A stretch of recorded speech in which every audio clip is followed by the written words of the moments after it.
Смотр песни из строя, посвященный 75-летию Великой Победы и празднованию Дня защитника Отечества, прошел в Нижнебестягской средней школе. Мероприятие проводится традиционно, но в этом году в строю школы прибавился гусарский полк, рассказывает Артур Старостин. Все классы с 1 по 11 класс сегодня переодеты в военные формы. Особо отличались ученики 3-го Б-класса. Они в форме гусаров. Их было не узнать. Равняйсь! Смирно!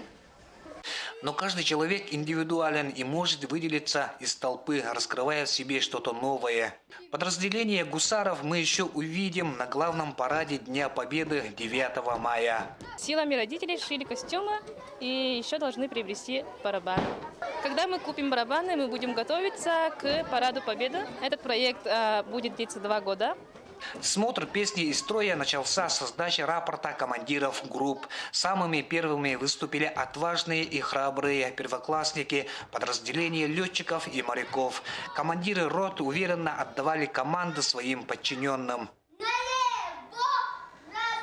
Аял Анисимов – ученик 1-го Б-класса. Он среди своих самый маленький по росту, но командовать – это его стихия.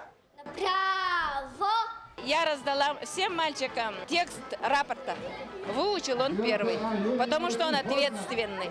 Поэтому выбрали его, хотя у него есть нарушение в речи, но мы на это закрыли глаза. Пусть он занимается и будет говорить красиво, четко.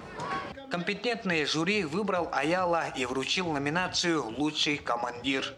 Все группы выглядели достойно, дружно пели песни и маршировали. Команды соревновались в построении, ходьбе строевым шагом, выполняли строевые задачи, повороты налево, направо, кругом. Традиционный смотр песни из строя – это не только соревнование, а еще и показатель сплоченности и слаженности коллектива школы. Первый. Второй. Расчет окончен. Артур Старостин, Мигино-Кангаласский район.